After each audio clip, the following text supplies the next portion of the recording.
Hello, ladies and gentlemen, and welcome back to Traz Told You, the August 16th edition here.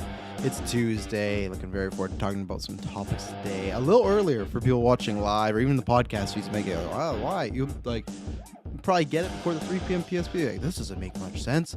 As usual, I said, next week, it's all 3, and then it's like, oh, well, one day is going to be a little later. And then I lied and I said, well, I guess now it's 2 days because there's just some stuff, family stuff, no emergencies, just with planning, lots of stuff as far as packing. I guess I could kill the music.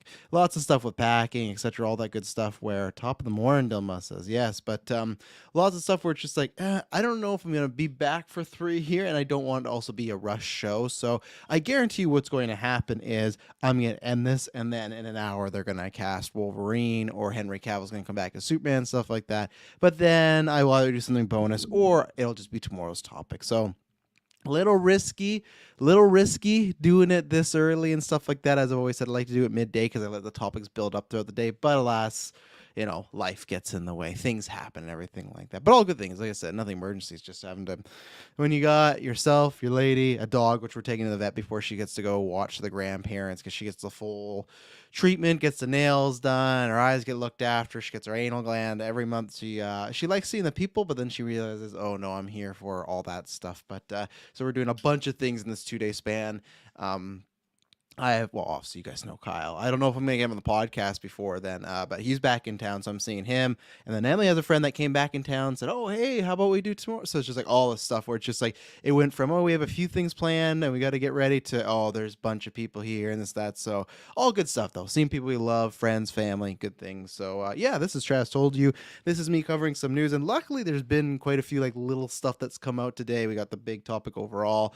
We got Mark Ruffalo talking about Secret Wars, and people say, did he let something slip? We'll talk about She-Hulk reactions, and I'm going to review Raw as usual. So, ladies and gentlemen, as Travis told you, I do this 4 days a week. Now, funny enough, so again, tomorrow, I'm going to update you. Tomorrow might move. I was saying I was going to do Sunday to Wednesday. It might move to a skipping Wednesday to an early morning Thursday show because, again, just these plans. Like, I might be back by 3. Maybe it'll be a later one. I'm not sure because what do I even have planned cast-wise? I don't want to look on air, but I got some other, of course, GeekVerse is happening on Thursday, but that one will be, should be Kirklin, Taylor, and Dylan. They'll be doing a trios one.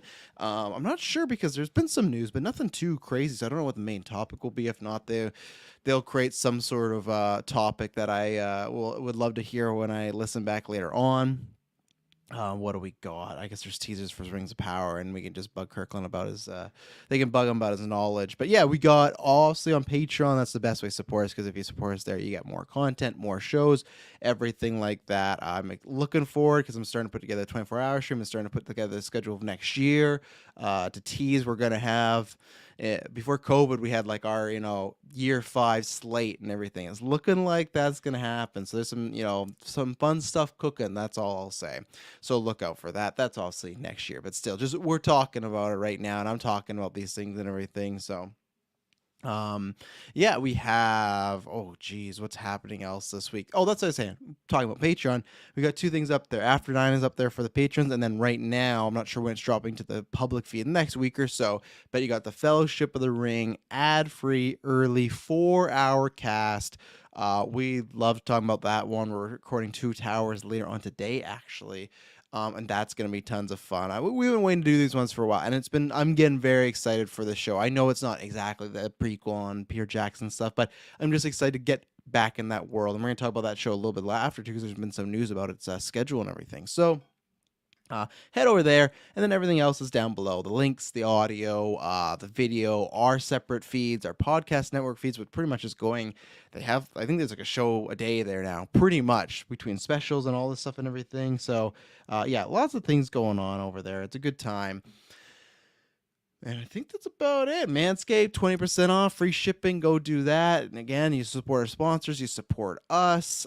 Next few weeks are... Oh, I guess the big thing I should say is She-Hulk. That's happening. It'll be a Wednesday, midnight review. Those are coming back. But then I'll be on the day feeds for everybody else and things like that. So yeah, these are my favorite times of fall. Especially, it's just we got so much stuff it's hard to remember between movie reviews, TV shows, opening night live is, again, hot and heavy. I mean, Dylan making plans for that next week. Like, there's just things that are just moving. D23 is adding dates and stuff like that. So, yeah, I'm very excited for the next little while. These are the times that get me so excited to be podcasting and chatting with friends and stuff and talking with the listeners and everything. But let's get in this today. So this dropped at a nice 8 p.m. That's right when I have Dylan's in the chat. I was firing up some Elden Ring. I've not played it at once at all since I've been off. I wanted to beat it. I don't know if that's going to happen, but man, love that game. I just got in there. I'm like, I was hooked again. Like, okay, I'm going to be doing some more trekking here in the next little bit. But he dropped it at like 8:30 my time. So that's like 11, getting close to midnight. I don't know why it was dropped so late. Specifically, it was dropped on purpose at that time for a reason. I'm not sure if it's just so they can get Ezra to have a statement out there, and it's at night, so it's not as big a deal. It doesn't trend. It's all over everything like that. Am I getting paid to listen? I don't know if I want to read that out loud, but you might be, Heinz. Which area are you at for Elden Ring? I'm at Oh, there is, I had beat, what's his name? Godric, the whatever. But the problem was, you and I talked about this, that I went off to a whole different area and did a bunch of hard stuff and then came back. So you were right when you're like, oh, if you actually finish the story or like going like the way you're supposed to, it's going to probably be a lot easier. It 100% is, which is good. But there's right now, I need to find a Gleanstone key or something that like opens up a portal wall. But I'm kind of jumping all over. But that's where I was. And I beat Godric. That's when I paused. But there's so much stuff that I'm kind of now backtracking and things like that. So, which is good. I've been like going back to a bunch of bosses before that I hadn't beaten. I'm just like destroying them easily. So I did things very much in reverse. But that's what I love about that game. You can just do it. But anyways, back to Ezra Miller. They put out a comment, their team, whatever it may be, that I guess I should just pull it up. They definitely put out at nighttime. I don't know why they do that, because I know everyone's going to wake up. It's going to trend. People are going to talk about it. But I guess it does lessen the trending a little bit, right? It's the same reason why I always pitch Disney Plus to, release those episodes earlier or, like just earlier in the night or earlier in the morning as far as like a 7 a.m., 8 a.m. Because they do trend at those times, but it's just like, unless it's a big, massive episode, the episode comes out and it trends at like that midnight to 4 a.m. slot. And it's like, of course, there's different time zones, but it's like for your North American audience, there's lots of people that, I guess it depends on them, but I feel like what they really go to as far as their key fan base, that's when it's trending. That's when people are talking about it.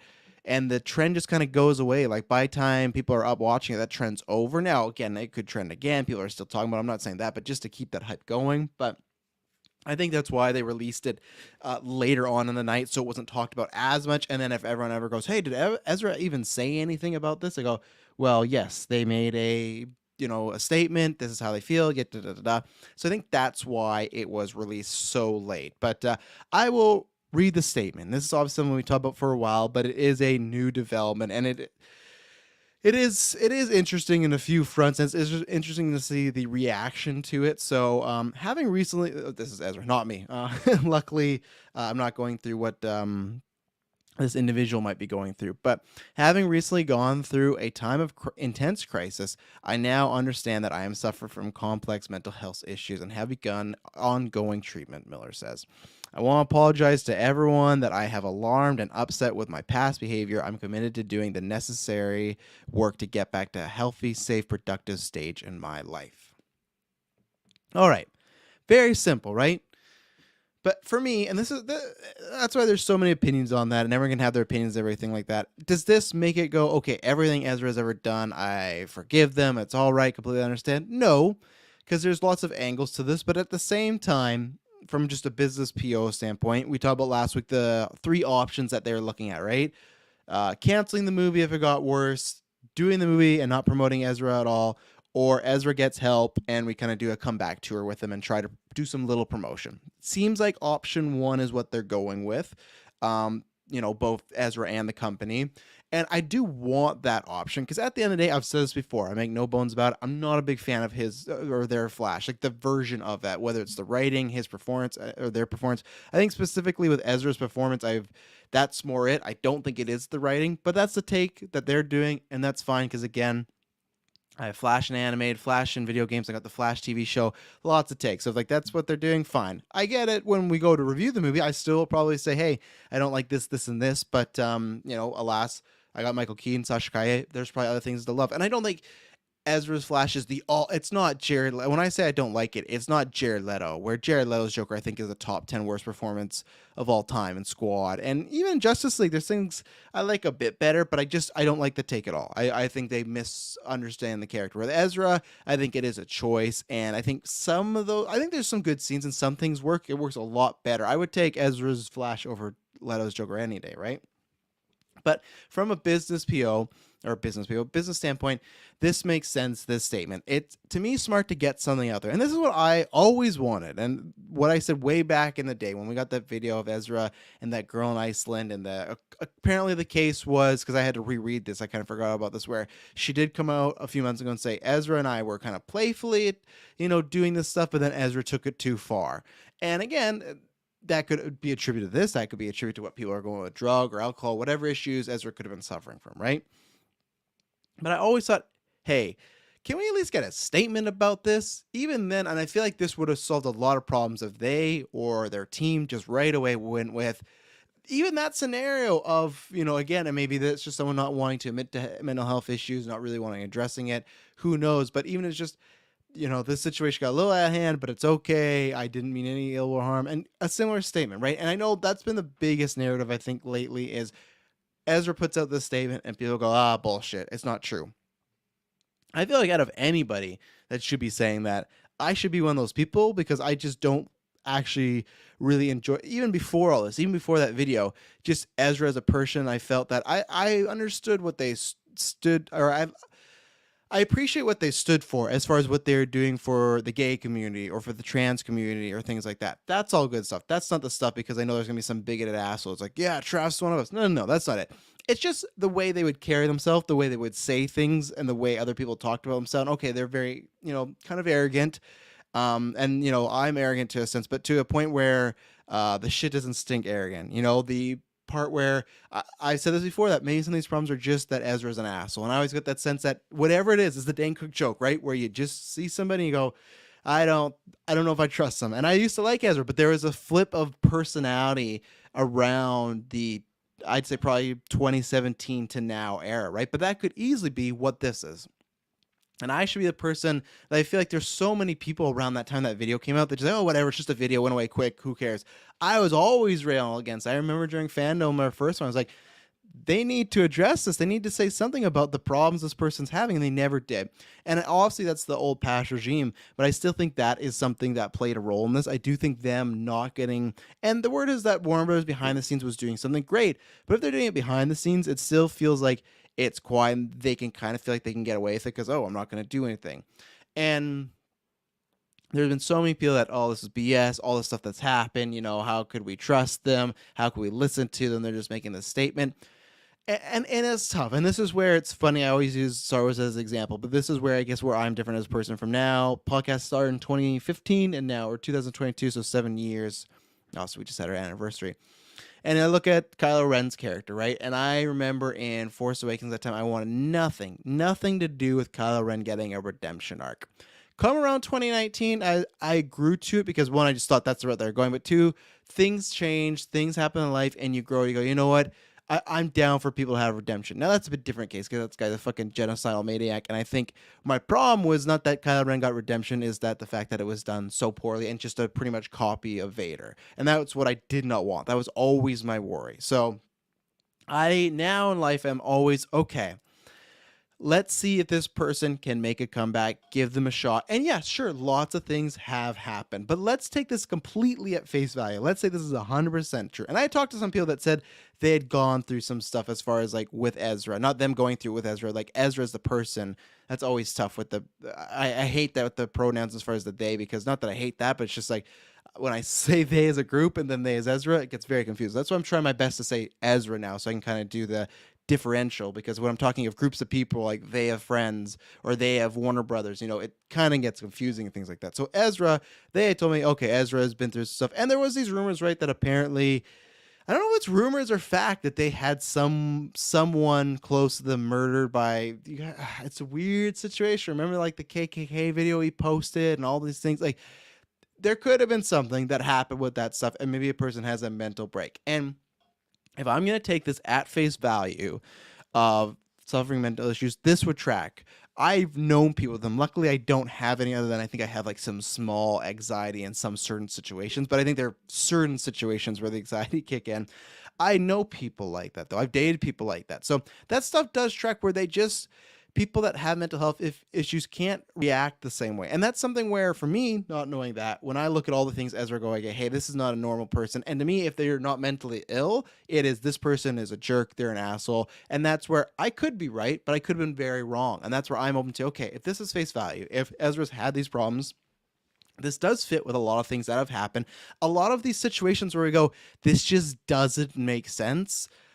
That's why it would make sense, because someone is sick and they need help. So taking it face, like the double-edged sword, right? And then we're going to get into the other stuff as far as like people believing it, the political side of it all and everything like that. But for me, if I take it at face value and I go, okay, that seems reasonable that could happen.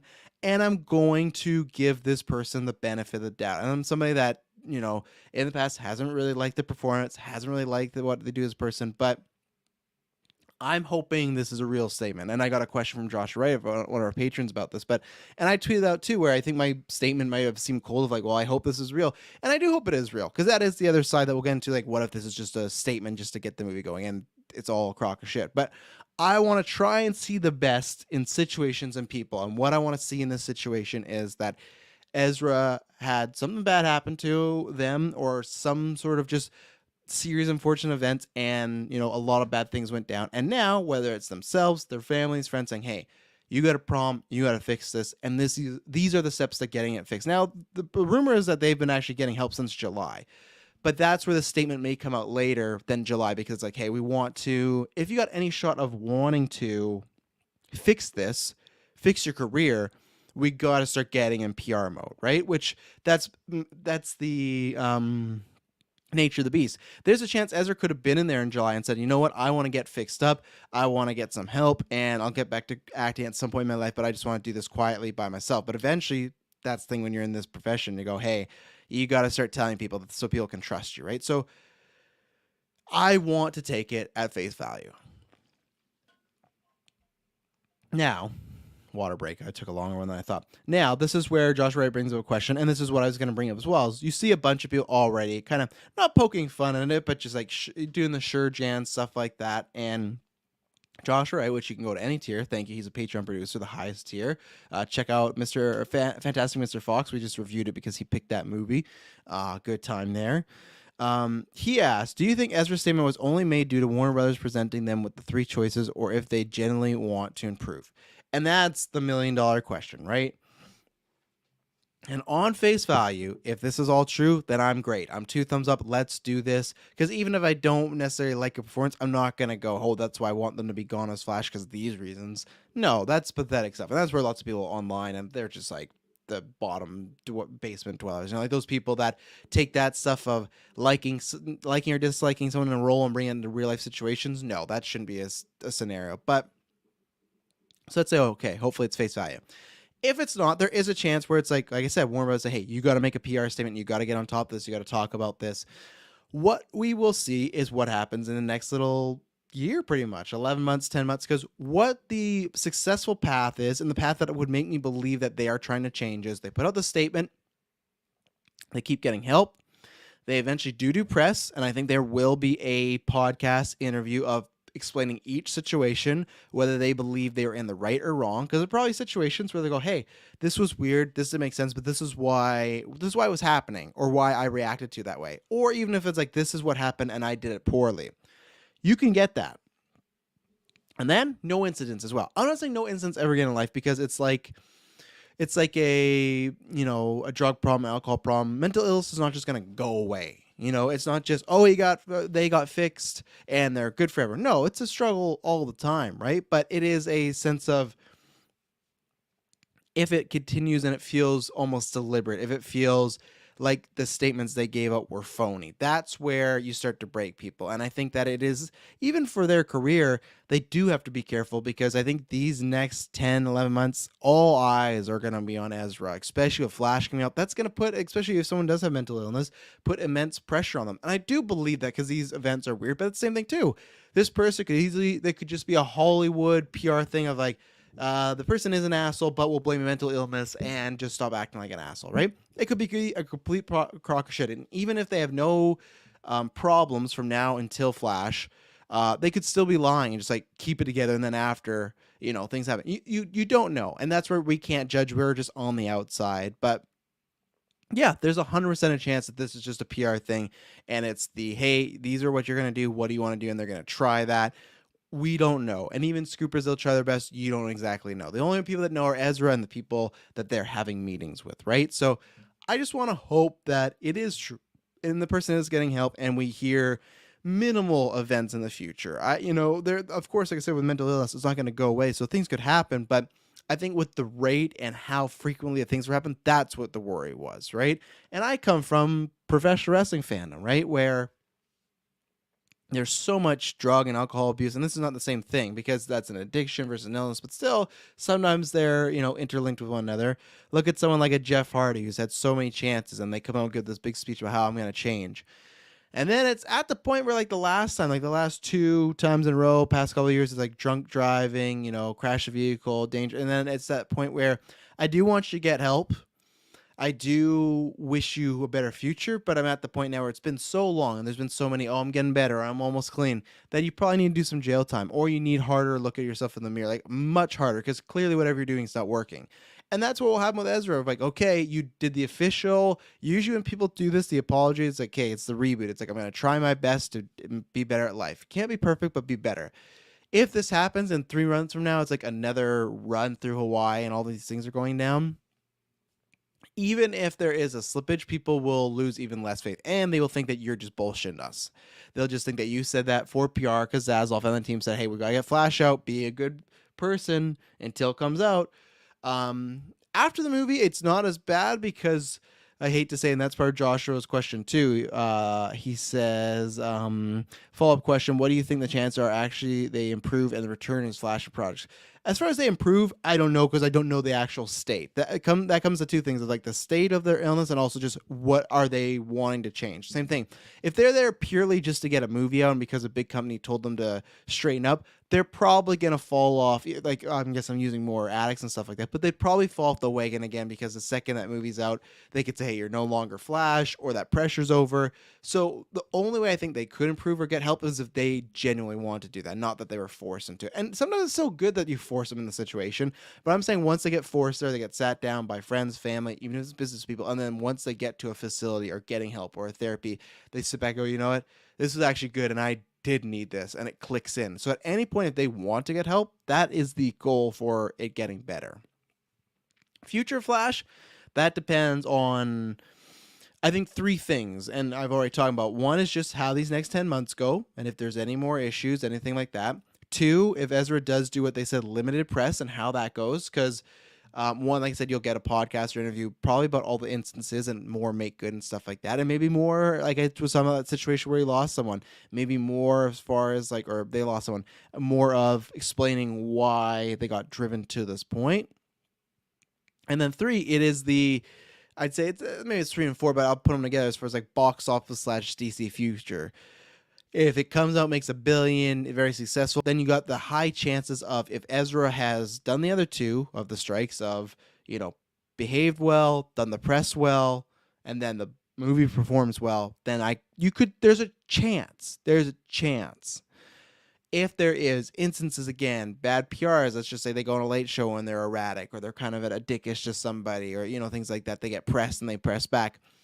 Then even the movie's a hit, not so much. So it's a perfect world, but all 3 and aka 4 things have to line up because, again, we've talked about this before. What if Zaslav just does want to reboot? Okay, Flash is the end of this universe, and then after the DCU, 2.0 starts with Zaslav's vision or whoever the DC head chief's vision is. All these things have to perfectly align. So if you were to ask me, I would say, will it ever happen? I won't say ever, because ever's a long time. That could be 50 years from now, 40 years from now, where they do a multiverse Flash movie. I'll put in this context. Once the Flash comes out, do I see it in that next 10 years? Probably not. I would go under 50% on that. But if the comeback story goes good and there's no problems, marketing, PR, any more instances, and the movie does well, I could see it happening like in a 5 years. I think what they might do is, though, Ezra, that movie will come out and they'll let it wait for a little bit and see just how they continue to perform. And if the years still go on and there's not many problems or not big problems, I could see, like, we could do Flash again. If we're doing another Justice League 2, we could bring Ezra back. So if you're asking me, it's under 50% of seeing them. I'm like at the 25 to 30 range now with this statement. Before the statement, I was big goose egg, big zero. Thought, and like I said, 10 years after Flash. I'm not saying never, because Ezra in 15 years could be a perfect soul, better, got all the help they needed, and we're doing a Flash multiverse movie with multiple Flashes. Let's bring them back. So never say never, because people always come back. Look at Keaton, he's coming back. But 10 years after Flash movie, before statement 0, now I'm at a 30. That percentage is going to go up and down for the next 10 months. Every month we go and there's no instance with Ezra and it's just quiet or just good PR as far as an interview explain things, it'll go up, up, up, up. Anytime there's just a little whisper of something of, hey, they just got out of a facility, but now there's this, they're tied to this, then it goes down, down, down. And I think if there is even if it's small, like an incident after they were to get help, I think I would drop like right down to a 10, 15, because I think it's just, people will look at this as, because that's the only good thing about them not doing an issue about this or saying anything is, okay, this is your shot to prove us right. And if you prove us wrong, people will just completely cut you out from the legs, right? Because it is this thing of, well, we're giving you a chance to be better. And if you can't be better, then, well, sorry, you missed your chance. So we'll see. I think, this is obviously an evolving story. It's going to keep happening and keep coming up the next few months. So, and we'll talk about it. And obviously, it's going to come up a lot during Flash time. But as we talked about, I think it was yesterday or the day before, I think last week, there's always a way to do a comeback story. That's always on the table. So let's do our first ad break, and we'll be right back with some Marvel news. So we'll be right back.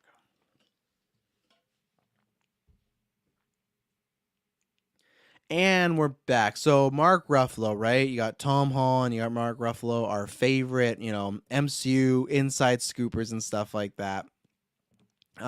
He was doing the rounds for She-Hulk, and surprisingly, She-Hulk, they did the premiere. We're going to talk about the reactions and stuff like that. There hasn't been like too much other news. I thought, usually when Kevin Feige makes the rounds, some stuff comes out, but nothing yet. So hopefully there'll be some more snippets and goodness and stuff down the line. But oh man, Twitter refreshed and took my video away. Here it is. So I'm going to play a clip right now. And this is exactly what Mark Ruffalo says, because the setup is, I've seen tons of headlines of Mark Ruffalo talking about Secret Wars being the end and all these jazz stuff like that. So I wanted to bring up, I'll share my screen here. You should get audio, and if not, I will tell you to. So share screen. And like I said, this is him on the red carpet of She-Hulk. We'll talk about the reactions in just a second. I shared the wrong page. Fucking amateur hour over here, Travis Snell. Okay. Twitter, Mark Ruffalo, Secret Wars.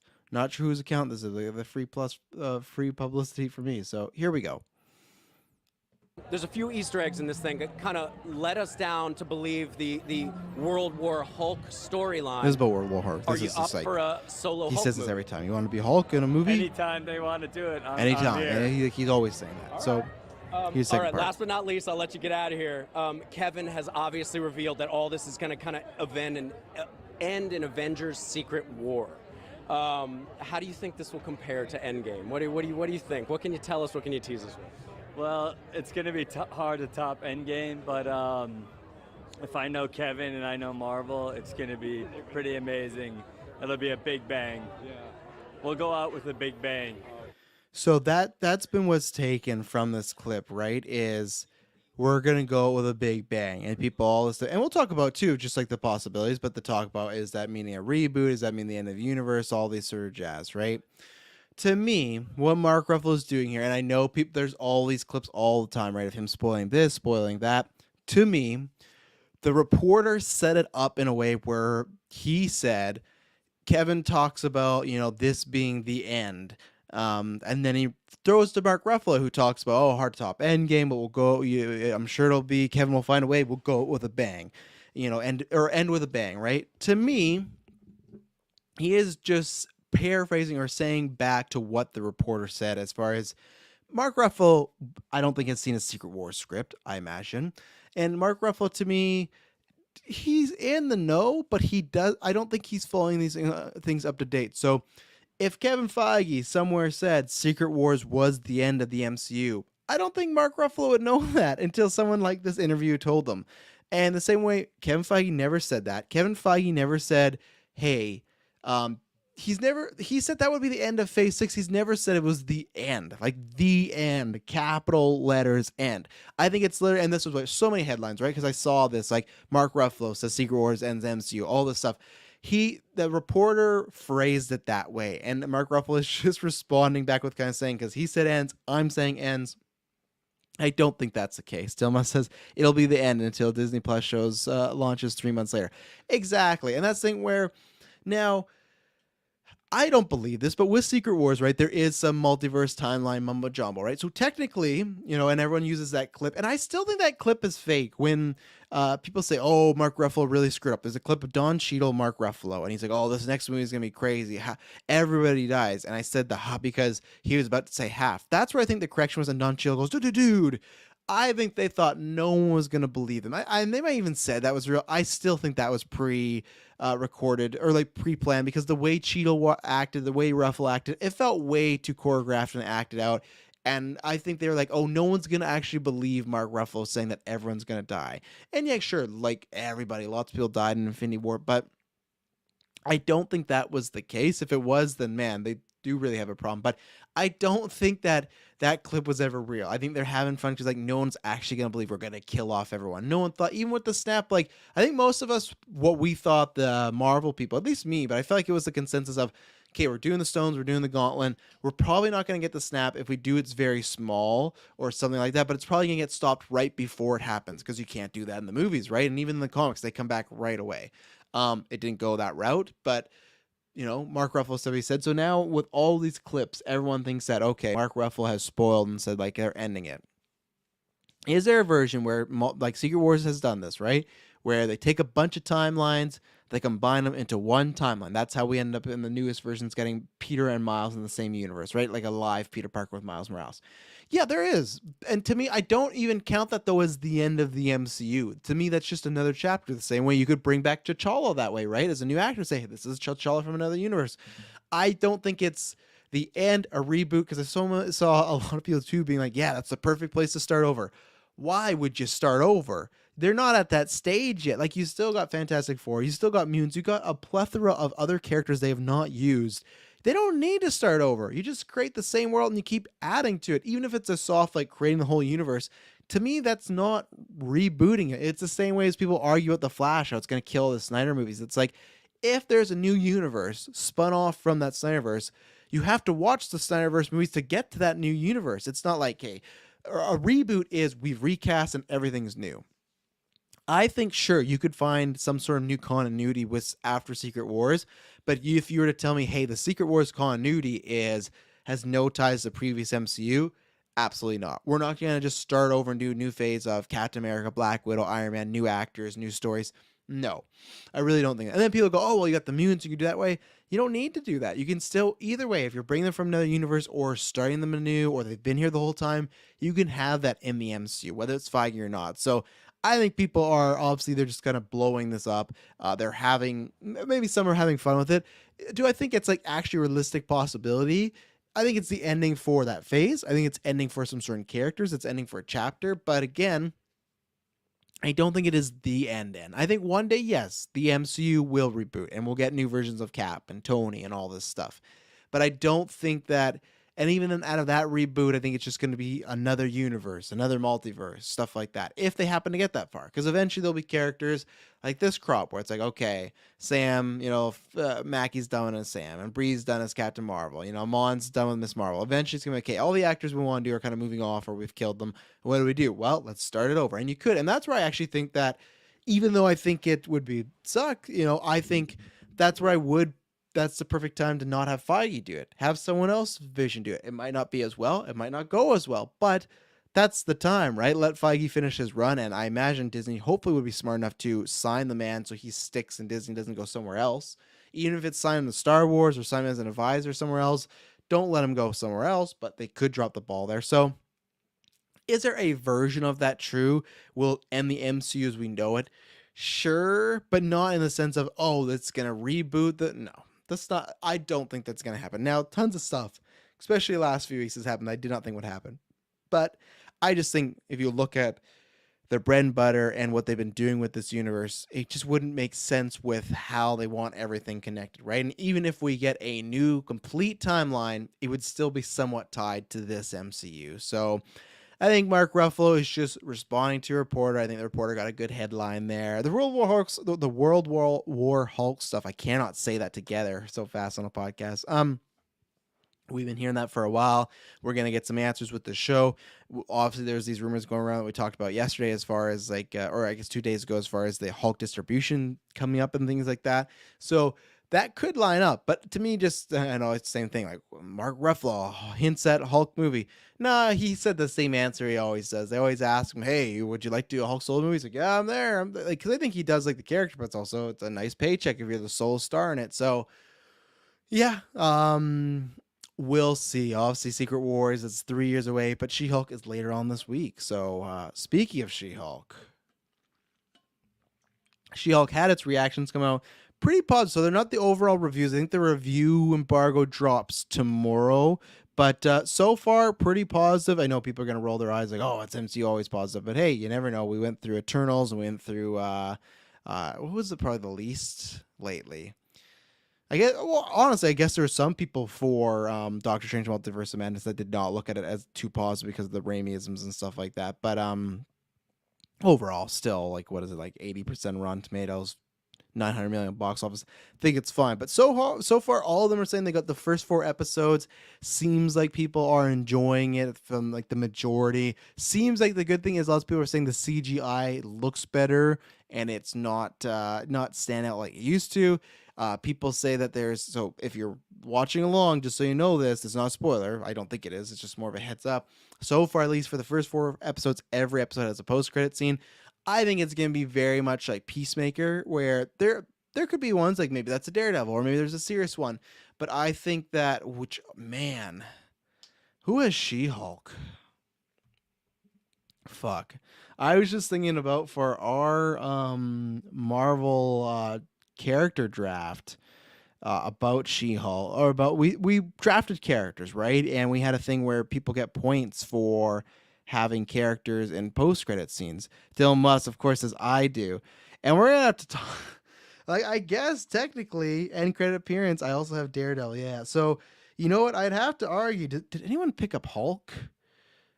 Kirklin got Hulk. So you know what? This may be a game changer for some people and stuff like that in our draft and everything, because I didn't even think about that if everyone has an end credit. Man, that's gonna suck. People are catching up to me, but I have like a firm place of like winning this thing. And if the She-Hulk end credits are just gonna screw me over, oh man. But you know what? That's the game, right? So, but either way, if you're watching the show, know that every episode has an end credit. I imagine they're gonna be like Peacemaker, that they're mostly comedic.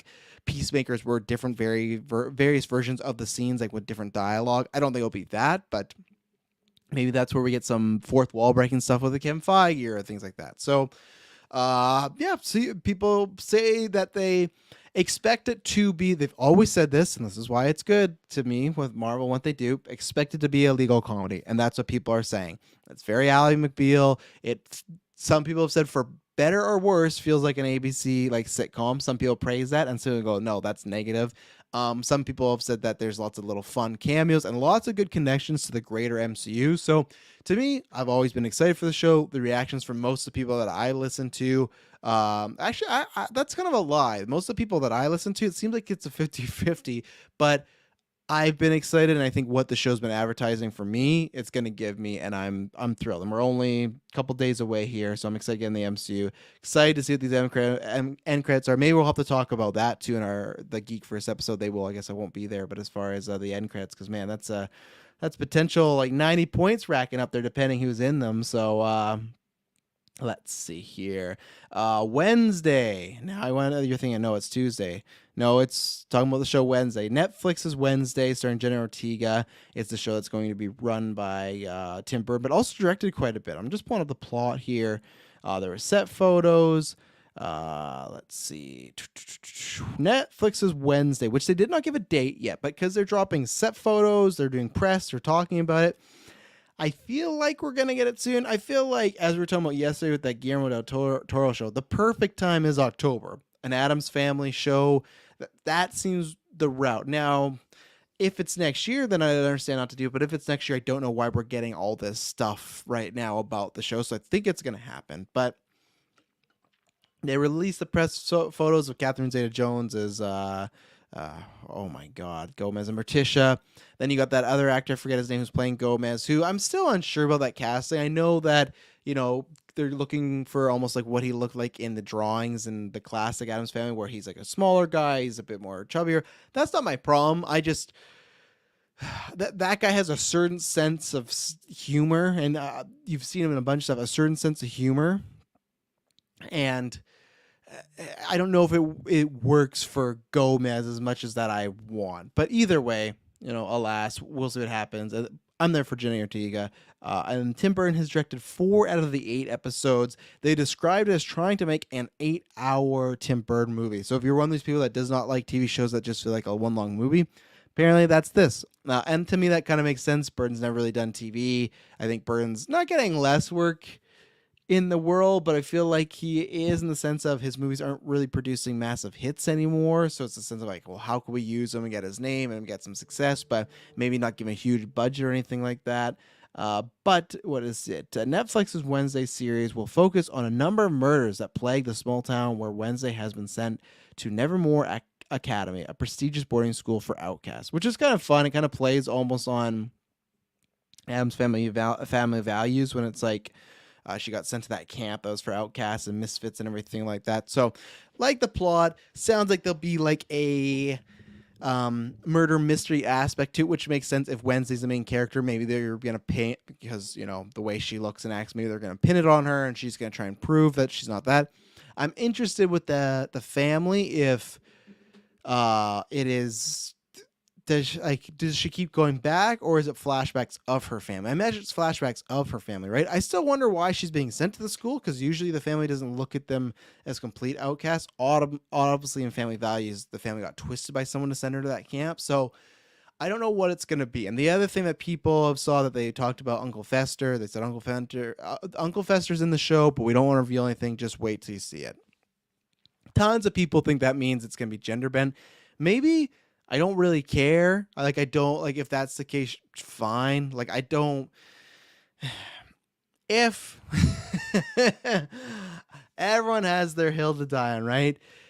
I've never met anyone, and maybe first of all, I've never met anyone that Addams Family is their all-time favorite thing, right? And I know they're out there; they have to be out there. But even if they're out there, is Uncle Fester your all-time favorite thing? And I'm sure there's gonna be a bunch of political, twisted woke, non-woke assholes. They just think that that's what this is, right? Go woke, go broke. They got needing more women in the show. All these fucking red-eye thumbnails, all these fucking green logo people. I guess we got a green logo. I shouldn't say that, but you know who I'm referring to with the G and G.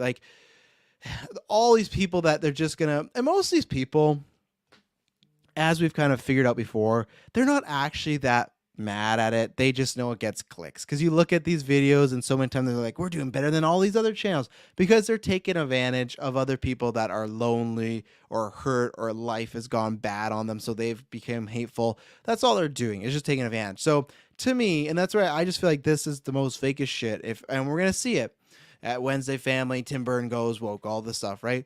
If that's the hill you got to die on, that, man, they made Uncle Fester a woman and they made him Aunt Fester. Oh, I just, I don't understand.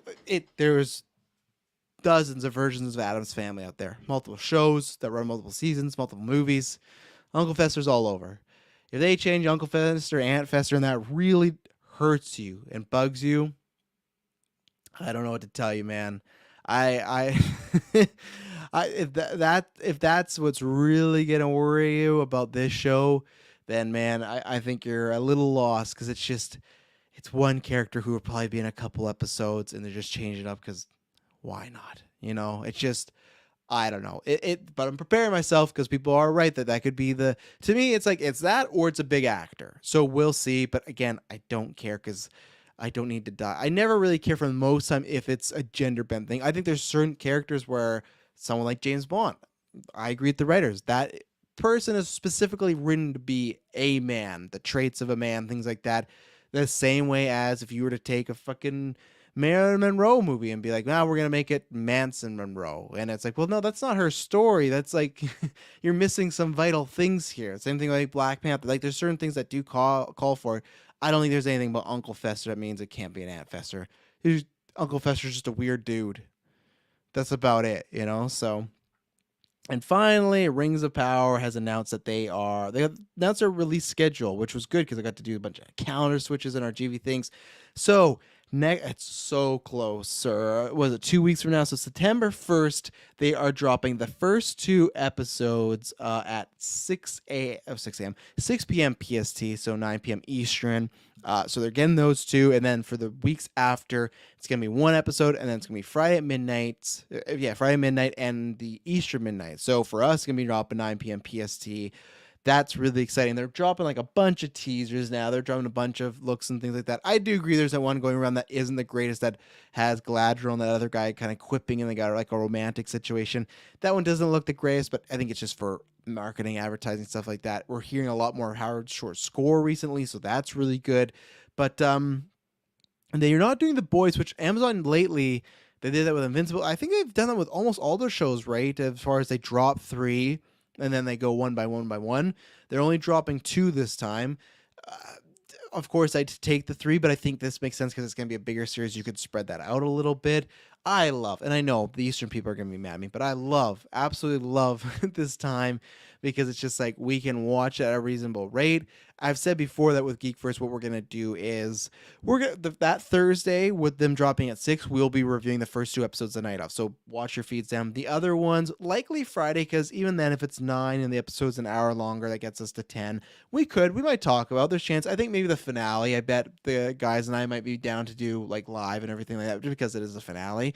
But the other thing is there's going to be Thursdays where like one of them is Black Adam, one of them is Halloween Ends. So there's already movies and other reviews and cast planned for Thursdays and stuff like that. So either way, we'll be reviewing them. But yeah, if you're excited for Rings of Power, we were going to have 2 episodes dropping, and then you'll know when to get it. It'll be right at midnight. So, and I feel like even as somebody that does, I know people go, oh, you're so lucky at 9 p.m. You can't say anything.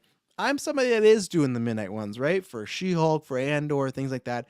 We do the midnight reviews. I feel like if you're telling me, hey, I would, I would want them not all to be midnight, but even for you guys and gals and everyone else, as far as like, okay, midnight, it's not, if it's a show you absolutely love and have to see, midnight, that's awful. It's not awful. You can do it. It sucks, but you can do it. The 3 a.m., that's where it's like, who does this serve? So Disney Plus, I hope you really change your ways soon. But that was, I guess I should say, the quick hits. After this, so if you're not a wrestling fan, tune out, because I'm going to be talking about some Raw and everything like that. Continue with Triple H's reign. And then we'll end the show, and then I will be back tomorrow. So get to take an ad break, and we'll be right back.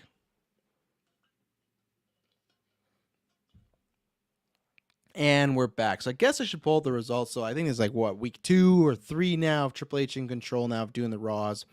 So let's say Triple H. Why did I put in Triple H? Raw, August 15th.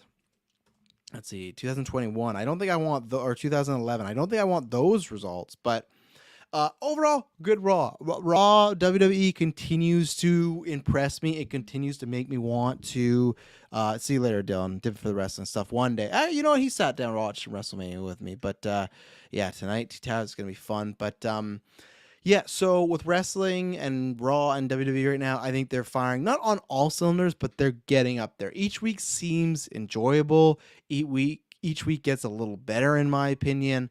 There's something in the show that was going to happen that I thought, man, I'm not going to like this. And then they did a swerve, so I really like that. There's some good wrestling, and they're literally saying wrestling. If people don't know, that was a big thing before where Vince has some certain buzzwords or keywords that he would not like said, and apparently wrestling was one, because he just felt wrestling was carny and it didn't work, and it just like kind of made them, made the product feel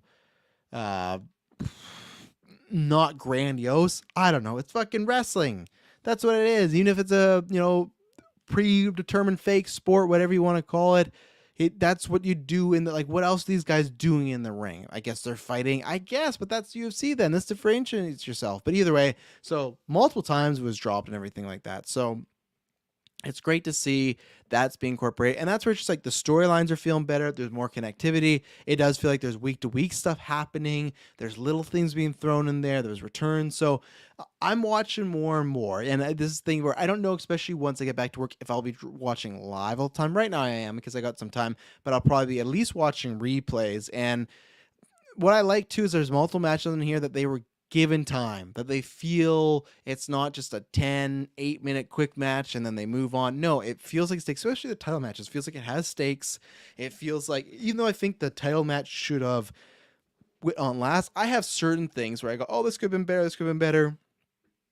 There's certain rumors where they put on maybe the main event in Raw like last because it's at, near that 8 p.m. slot, ends a bit tiring for people and stuff like that. So maybe they put more emphasis on the 5 to 7 because that's like the prime 2 hours. But even then, I think the show was good. It just is making more and more happy. And this is just like the beginning stages. That's what I like, where it's baby steps. It's little things that are changes, but they help. And when we get to that point, and he even sent a quote, I think it was sometime this week, or I can't remember what, because Fightful tweeted out, I was like, his focus is to make iconic characters that are involved in good stories. Absolutely. We've seen them both throughout the years where Vince McMahon had an idea or, whatever, there was iconic character forming, cut out from the knees. There's a story forming, cut out from the knees because it didn't fit his vision or he didn't like this guy or gal. And also that could still happen with Triple H, but we are in the honeymoon phase, but it's a good phase to be in right now because I haven't loved WWE. And I don't know if I can say I'm loving what I'm seeing. I don't know if it's tough because I don't want to say I don't love what's happening, but I don't think when I say loved, I don't think any show has been we've seen one of the best Raw in years, 10 out of 10. No, we've seen a lot of, I think, like in that 8 range. So I love what they're doing. And I think I could end up loving the show. Same thing with SmackDown. But I think this is just the baby steps. And eventually in 5 months from now, 6 months from now, like, once all these things are happening, I think it's going to be like, so I think WrestleMania time, I think Triple H is going to make a fucking banger Mania. And that's when I think it's really, when we get WrestleMania time and the Raw and SmackDown after, I think that's when we're going to get the really big, even Royal Rumble, I guess, but the real big, this is a new era, new Raw, new SmackDown, and Triple H is running things. And man, that's what I think we're going to be really singing. That's why I think wrestling's going to have a boom because we'll have AEW, we'll have them. We got New Japan kind of work with AEW doing some great stuff. So let's go over the show here. I'll give some of my quick thoughts here. So they started with the Judgment Day, which Judgment Day, I think I've talked a little bit about. I guess I did as far as I think it was misguided. It sucks that Edge wanted to do this, and apparently the rumor is they wanted to make it supernatural, and Edge is like, I don't really want to do that. And now that Vince is gone, it doesn't sound like they're doing that anymore. I think they're like looking at this, picture of after they took out the Mysterios or Rey Mysterio, there's a picture of Damian Priest in his arm over Rhea and Finn. They look cool. They look great. Music is great. The entrance is great. They do this cool thing on the ring when they shoot them. They have a light on where you can clearly see their shadows, like illuminated. Great stuff. All of them individually are great. There's still just something about this group that isn't exactly clicking. I think it is getting better, but even just stuff like, I get that, yeah, a chair, but I think Rey Mysterio took everyone out real easy in this because they do a promo just pretty much saying, fuck the Mysterios, fuck Edge. I hope what this is leading to is we're going to get Edge team with the Mysterios the first Judgment Day, including Rhea. Get Rhea in there. Or what they should do is Finn and Rhea versus Edge and Beth, and they should win. And that's the other thing, too. For people that say, we've talked about this many times, wins and losses don't matter because it's predetermined, they do matter. Because it moves the character forward. That's why you look at something like Infinity War, when, Avengers who usually win lost to Thanos, it meant something. You felt that, yes, it's scripted and it's all pre-planned, it's a story, but you felt because, like, our heroes are supposed to win. So I think that Triple H could get them on the right path. I'm 50-50 actually, I'll say 60-40. I think he can. I think winning and just looking stronger would be better. It's going to be tough, though, because next week I think Edge is going to beat Damian Priest in the hometown. And what needs to happen then is when we get Finn and Edge, Finn needs to win. And not necessarily even by cheating, like do something where somehow the bad heel, even if it's cheating like a maybe eye rake or something like that, fine. But as far as interference, a weapon, No, like I think you got to get that win by itself, and even then, even if Damian Priest were to win in Toronto, that would be big. Like, and I hope that happens because Edge really hasn't lost a feud since he's been back. He beat Randy, I guess to Roman. Roman he did, but Seth cheated on him. He beat Seth, he beat AJ, and the AJ thing was so botched. Like now looking back, and it sucks the way we got, but that was under the old regime, right? So. Next week, we get Edge versus Damian Priest. I think that's going to be really good because Edge apparently liked Damian Priest. It's going to be in Toronto, hot crowd. I hope that it is happening in the main event. I think that's a good one to end off. But like I said, sometimes they do that in the second hour just because that's when the ratings are hotter and stuff like that. So good segment, good little setup. Excited to see what they do at Judgment Day. And I hope they can turn around because there's a bunch of cool people. And if they don't, then I think that what they should do is Edge beats them and they decide they're going their own ways. And it was a good story for the summer, you know? And that was about it. Rhea's great. I hope she's not too injured. I know she was for a little bit. This whole stuff about being Dom's poppy and everything like that. Great stuff. Fun stuff they're doing, everything like that, with her being like a Dom and him being a sub. We got Alexa Bliss versus Asuka, which I have to watch because we hadn't set up our Alexa in a while, and now anytime we say that, the Alexa goes off versus Doudrop and Nikki Ash. I thought this match was fine. I think I know Doudrop and Nikki Ash apparently been a team for a while, but lots of people have been doing, I think, lots of big tag team matches. I thought this was a fine match. I still don't know how I feel about Alexa and Asuka as a team. I feel like it's a weird pairing. I also just think Alexa as a babyface just doesn't really have much there. I know they're trying to sell these fucking dolls, which last week it looked like that doll was gone, right? Excuse me, but the doll seems to be back. So I don't know why. I don't know what the story is there other than just to sell toys. So this was fine. I think this was maybe one of the lower points of the night as far as, but it's part of the tournament. So I like that. I like the tournament. I like the way we're going. We're getting Asuka and Alexa got the win. Then we're getting them versus Dakota Kai and Io Sky next week. So I think that's going to be, I think it's next week. I think that's going to be really good next week or the next couple weeks here because they're going to lead to that 6-woman tag at Clash at the Castle. That's what it is. So I think that will be good. But this match was fine. After that, we got, let's see here. We got a setup for a Theory and Dolph Ziggler. I'll talk more about that later on when we get to the main event because that's what set up the main event.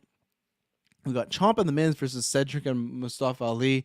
Kind of funny. They were just setting up like, oh, Mustafa and Cedric, who are both great, you know, both phenomenal. Both very misused before. Great to just see them on TV. So hopefully Triple H will start to use them more in general. Just saying like, oh, maybe they can, you know, get something going together if they team up and they lost their first match. Now, I think they should lose their first match because Ciampa, I think, needed the win and they're just coming off this feud with Bobby and stuff like that and AJ that they got the losing end of. So, you know, to me, it works that they got the win. I'm waiting for, they did this whole thing. That's where you still get the entertainment, right? And I think this fits with him as his character. He stole like Logan Paul's like card thing, right, of like taking people or like Logan Paul having the Pokemon card. He gave Ciampa a card of Miz and himself together and it's like, you know, platinum and stuff like that. That's fine because I think it is going to be a case what I hope is Miz at some point starts to beat on Ciampa and then Gargano does make the save, or it just even then that Ciampa turns on Miz. I think they are setting us up for that. So I'm excited when we get there. I think this is a good placeholder for Ciampa. They'll get him some wins, get him some more eyes on him. But I do look forward to when he is alone. But what they did also I guess this came later on, so I'll save that about some stuff. They had this segment where because Elias got taken out last week. He's in the hospital, and they show a picture of all his family members, and it's the guy, whatever his real name is, Elias Ezekiel, or I guess it was Ezekiel. I don't know. It's fucking confusing.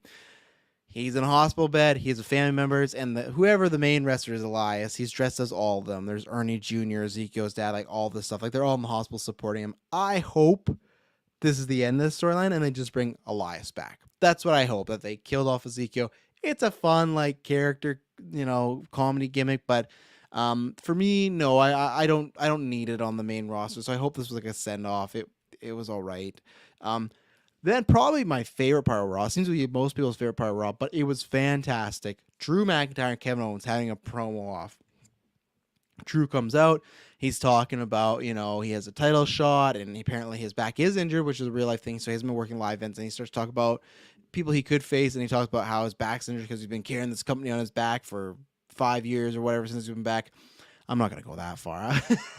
I like Drew. I think he's putting in the work. I think this promo's great. That was a bit much, but that's why I like Kevin Owens. He's in that kind of CM Punk genre where he uses things people say and, says that against him. This is where at one point Drew also says, we're wrestlers in a wrestling ring. Let's just fucking wrestle. He didn't say fucking, but it felt like that. And Kevin Owens comes out and says, you're not carrying your back. I've been working hard. And they just have a great promo. And you can tell that, sure, there's probably some scripted stuff, but this felt like they were feeling the energy. And what felt good? The crowd felt like it was organic. It wasn't someone just reading line by line. And I definitely, because the rumor is they're still using writers, right? But I think you tell that there's been also rumors that Triple H said, hey, you'd be a little more looser with these promos.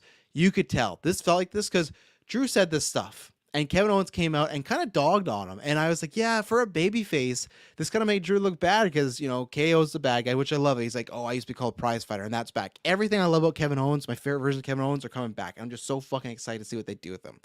So they kind of dog on him, and he kind of gets the upper hand. I'm like, man, this kind of sucks for Drew. He's looking like an idiot.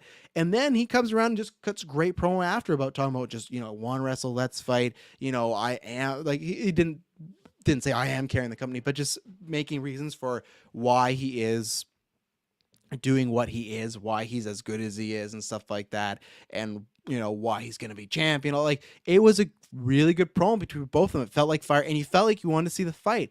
And what I will say for the live crowd, which was good, and even for the show, Drew's like, let's just fight right now. And Kevin Owens, like, let's do it, which fits because that was the thing with Kevin Owens' character. He would fight, he would cheat and maybe do some things. He was a bad guy, but he still wanted to fight, and he liked to fight. When the guy's slogan is fight Kevin fight or fight Owens fight, and he becomes like the coward, there's some things you could do with that, but it never fit. And even in his promo, he says like, oh yeah, these past few years I've just been having some fun, but I'm going to focus because I haven't been champion in 5 years, and I'm coming after the Intercontinental title, US title, team title, Universal title, all this stuff. So really good promo there. And that's where, again, it just felt like, okay, he accepted the match and they wrestle. It wasn't, I thought, oh, we'll fight, but not here in Washington, D.C. and backstage. It's like, oh, okay, we've seen this before. No, they fought. We get the classic WWE. They have a really good match, actually. Like one of the better matches I've seen Raw for a while. What happens is the Usos, who are teamed up with Roman right now, come and get a DQ. I was fine with this because I thought both guys couldn't take a loss. I was less fine when I thought we were going to get this later on again as far as a DQ finish, because WWE does do it a lot. And I do appreciate it, but there's sometimes that people got to win and lose, right? So I think if the DQ is going to be used, it's smart here, keeps Drew hot and strong going in the match, and keeps KO's like new turns being a prize fighter back. Seth Rollins and Matt Riddle had like a very, predictable promo, and it was fine. It was Seth Rollins injured him. There's rumors Riddle might retire. Riddle's in his mom's basement. He's talking about, no, I'm actually good to go. I'm going to kick your ass. And I'm actually not in my mom's basement. I'm here. And they zoom out, and it's, it's a fun pop for the crowd. Riddle comes down, beats up Rollins, and they set up a match. Very easy, very simple, stupid stuff. That works. I don't think it was bad. Don't think it was the greatest. I still don't know. I love Seth Rollins. He might be in my top 10 for current wrestlers, but the character really hurts it for me because I do not like this character. I do not like Joker, Seth Rollins, or whatever he calls himself, the Visionary. Not a fan of it because it just feels like he's kind of playing wrestler. I much miss the Architect and stuff like that, or the Kingslayer, all these other versions he had. The Visionary one, no, but then when he's in, I think there's some stuff that's good to it because I like when he does get serious, kind of like how the Joker would. But problem was, with Joker, I like him when he's not being serious. With Seth, not so much. So, we've seen this type of promo before. Veer versus some enhancement talent. I don't know what to think about Veer. It was fine. That's all I got to add on that. Bobby Lashley versus AJ, another good match. If you were to take Kevin Owens and Drew McIntyre and Bobby and AJ, those are two pay-per-view quality type matches. They let them both go like 15-minute plus. I think Bobby and AJ got 20 minutes. I couldn't believe it was their first time. I knew they weren't. I haven't been watching WWE for a while, but I knew with Bobby and AJ, they both came in at different times, so they missed each other. And then Bobby's been back for a little bit, so I thought, oh, in the years I haven't been watching, they must have versed each other. No, and they didn't even verse each other when they're in TNA. Crazy stuff. But we got a match here, really good style as far as like the veteran high flyer versus the veteran powerhouse guy. And what I liked is in the middle of this match, because they had problems with last week, Miz and Ciampa come down. They look like they're gonna fuck it up. I'm like, oh man, I'm not liking this. If this is what Triple H's crutches, I'm fine with one match, but to do this anytime you don't want people to lose, no, let's not do this because they made the match close enough where, yes, Bobby beat AJ, but it's like it could have went anyway. And you could believe they had a rematch, AJ could beat him. That's the way it should be. Sometimes people just got to eat a loss, and AJ is pretty bulletproof. I hope to get to see AJ in the main picture again versus the Usos, or versus Roman would be great because they had bangers years ago. But Ciampa and Miz are coming down looking like they're going to interfere, but they don't. They have this Dexter Lumis storyline come out again, and I think what they're doing, what I think it is, because you could go two ways, is either he's trying to protect AJ. I don't think it's that, but it could be, because both in AJ matches, but they're both in Miz matches. I think Dexter is like a Miz stalker. I think that's what their plan is. And you know what? After this feud, that works for me. And if you get Dexter a partner, that works for me too. So I think there's some fun to do that. You can even make it Johnny Gargano, because they have some history in NXT, right? So I like that. But what I liked is he created a distraction, so they didn't get to interfere. Bobby and AJ beat him up. They throw Miz and Ciampa out. They don't interfere in the match other than getting appearance, some storyline. So again, there's a finish to this match, a clear winner, a great match. Matches given time, and there's a fun storyline that makes sense, that ties back to next week, that's a through line going through, and then it brings us off to somewhere else new with Dexter Lumis. Exactly what you want to see with pro wrestling. So all top-notch stuff here. I'm excited to see who, and this is where they're giving the US Championship some importance. So it's like, he beat Ciampa last week, he beat AJ, like who is going to take it off him? Because I think they're giving Bobby a nice little run here. So I'm interested to see what goes. And again, the US title's actually feeling like it's important again, so that's good. And these matches actually take up a lot of time, so the card gets full and stuff like that. Let's see, Dakota Kai versus Dana Brooke. This was another one that's fine. I think this was just like a showcase for Dana Brooke, because she just did like some cool stuff. She did this like Pele kick, Kirklin, to Dana Brooke, which was great. Dana Brooke she's always just met her decent to fine average. And I think she's never been beyond that, whether it's wrestling or the promo. You know what you're going to get from her. And to me, this was just, we want to make Dakota look strong and the mayor look strong. Great. That works for me. They hinted at some sort of like, not Dana join them, but just like, hey, you could be better at this. Like, you should be tougher, stuff like that. So I hope, please don't add her to the group. I don't want that. And then we ended with Theory and Dolph, which again, I wasn't sure which way we were going to go, but even though I love Dolph Ziggler. In 2012, I would say my favorite wrestlers were CM Punk, Daniel Bryan, and Dolph Ziggler. I was a huge fan. I was there when he cashed in live, one of my favorite moments, and I was a big champion for Dolph Ziggler. Where he is now, I don't think I've ever had a harder turn on wrestler where I loved him, consider him like in my top 10 currently, and I wouldn't even put him top 25 right now, even lower than that, because it's a combo of what Vince and Creative did to him. They just stripped him, and he got injury prone, so they just didn't care about him, and they just did so many. You're with this team now. You're Intercontinental. Oh, you gave up the Intercontinental title. You came back. Are you anything? No, like what I'm referring to. There's one time where he had like a heel turn, and he was looking like he was building up in status. He gave up the title, left, and it's like, oh, when he comes back, it's gonna be a bigger deal. He comes back from the Rumble, nothing. He just gets tossed out. So creative has always hurt him, and also just I think him. I feel like he never narrowed down like what his character was gonna be after that face turn of the show off. He lost all that, and like the rock and roll heavy metal gear and the camo pants just didn't work. But Ziggler can always give a good match. And what I like about this too is it was nowhere near as good. And that's why if you're talking about main event, to me a main event should always be, I know the ratings go with that, but like what you think could be the best match or one of the best matches of the night. It didn't compare to AJ or Bobby or to Drew and Kevin. That's why I think AJ and Bobby should have won on last. But with this, what was good is Theory's been losing a lot. I think he was like 0-9 or something since he had Money in the Bank. And I don't think he's going to be successful when he cashes in, but still, if you just have a guy that keeps losing, that doesn't make me any more invested in the guy. Like that's the thing when Edge had that briefcase, he kept winning matches and stuff like that. He kept building up so like he felt like a threat. If you're going to do a comedic thing with the briefcase, or you think a guy that could not win, like it just is like a paper champion, then I guess, but I'm just not interested in that in the main title. Maybe the IC or US or even teams where they eke out a win and they keep cheating. But the main title should be like, you got to work harder for this. So I'm hoping this is a turn. I still don't think I still want to see more from him to believe that I think he could be the guy, the main guy. Maybe a short run, but just especially right now we got Roman, Cody, maybe Rock in the picture. Don't see that happening. I see him losing, but I think this was good for him to at least get a win, solidify himself. Hopefully he starts getting more of these wins. And if they want to be a main guy, start treating him like a main guy. So I actually thought they were going to let Dolph win to like extend this feud and to give it just like another, they'd have a rematch and then Dolph would lose. So no, and this is one that I don't think had enough like heat on it to be at Clash of Castle. So this is a good Raw main event. So I'm excited to see if they, I don't think they should continue this anymore. I think they put Theory somewhere else and then just move forward. So yeah, that was Raw and that was Trash Told You. I will maybe be back tomorrow. I'll let you know in the social medias. If not, you'll get one more show this week at some point, whether it's a late night tomorrow or a early Thursday morning. So until then, I promise you, it'll not be boring.